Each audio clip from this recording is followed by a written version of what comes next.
So this evening, sitting around a camp, I finished the second of the two Sherlock Holmes novellas. This one is The Sign of Four, which was the second novella, but I think like the third, or maybe even fourth kind of collection published by Sir Arthur Conan Doyle. I think the way that it worked was Study in Scarlet was produced, and then there was the first collection of short stories, and then I think there was a second collection of short stories, and then The Sign of Four. I think that's the route that they produced it in. But yeah, so Sign of Four is really still kind of world building, I think. It really goes into this idea that Sherlock Holmes has all of these kind of underground connections that the police don't use. It brings in Mary, who is the person who eventually becomes Dr. Walton's wife. That whole plot line. Having never read these, I don't know if it follows kind of the same, same story arc that BBC Sherlock follows, where it turns out that Mary's actually a spy. Who knows?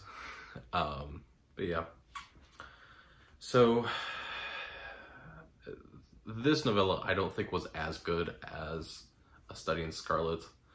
The one thing I did appreciate about it was that Study in Scarlet really throws you off because it has these two completely separate parts, and the second part is like doing all the build up to the how the crime was committed, and it's kind of jolting, versus Sign of Four, which only has the one part. It's only broken. There's no separation of parts. It's just chapters, and it feels a lot more organic in that sense, and storytelling wise. So I think that portion of it was better. I just don't think the story was as good of what they were trying to solve, how we're getting to these points, because really all this entire novel is basically like the entire build and setup is, okay, locked room puzzle, how do we solve it? Oh, Sherlock has done it in 4 pages, and the rest of it is just trying to go through and figure out where Jonathan Swift and his companion are and where they landed, right? That's it. There's no like bait and switch. There's no kind of build up to anything. It's like, as soon as you know that the crime has been committed, the next chapter, you know who's done it. Now it's just a matter of finding them, which I don't think it just wasn't as interesting to me, either for A Study in Scarlet or for the Agatha Christie novel, Murder on the Orient Express. It just wasn't as interesting, I don't think, in that aspect. Yeah. I guess the other good thing is that it really kind of builds on this idea of Sherlock Holmes is a great detective because he's also willing to use sources of information that a traditional Protestant white group of people would not use, right? He is willing to use the poor and the immigrants and those sorts of people to find information, right? Versus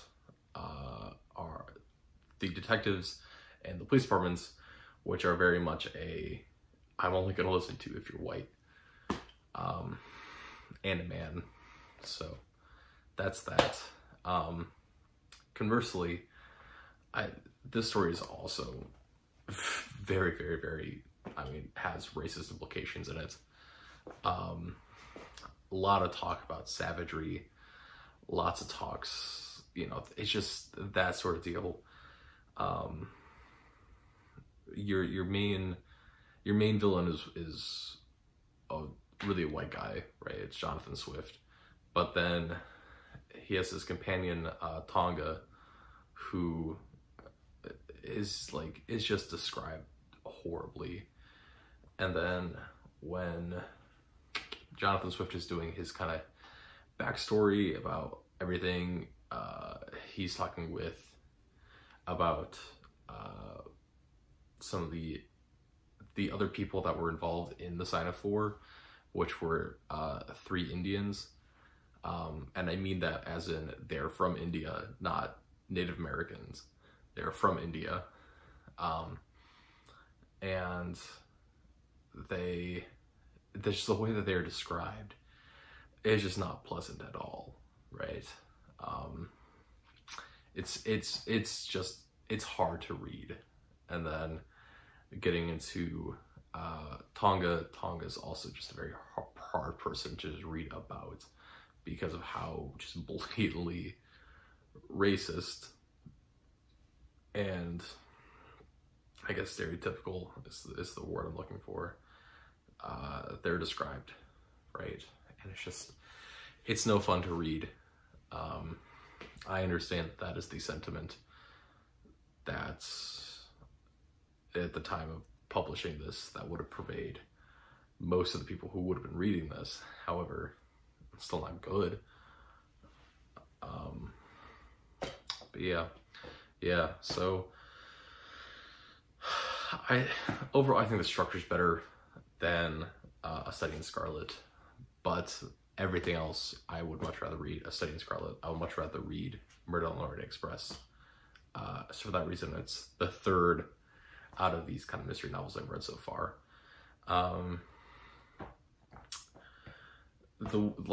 Compared to what I've known so far, the other thing is the BBC Sherlock.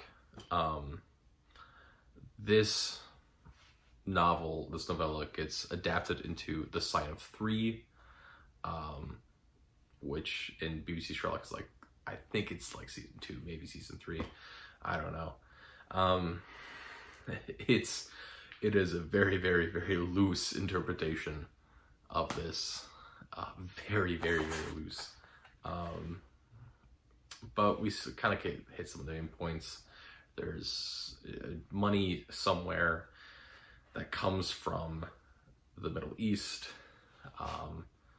The person that gets killed has some sort of relation to being in charge of people. The person who does the murdering, or at least hires and employs the murderer, is some sort of survivor of that, or someone that fed him information and things like that. Yeah. But other than that, it's an incredibly loose interpretation of this novella. I mean, other than that, there's not much to say. I still enjoy reading mysteries. So far, I've definitely enjoyed reading Agatha Christie and her character, Hercule Poirot, much more than I enjoy reading Sherlock and Dr. Watson. And I think that just comes down to the limitations of the size, right? This is 2 separate stories, right? And overall, it's, 180 pages, right? So you're looking at about 90 pages per story versus the Agatha Christie book, which I think was 320 pages, right? It is almost double the length. It is almost 4 times the length as one of these stories, right? So you just don't get as much information, you don't get as much detail. You're not setting up so much a bait and switch, right? In these, it's very much some backstory. Here's the murder. Here's this, right? And then we get to, okay, here's how Sherlock put it all together at the end, right? Versus Agatha Christie, which does a lot of exposition, gives you a lot of red herrings. You know, to each their own. I mean, I'll end up getting the rest of the Sherlock Holmes novels. There's 2 other ones. I think there's 4 novels in total. I might get the collections of short stories. Might. Yeah. All right. That's that.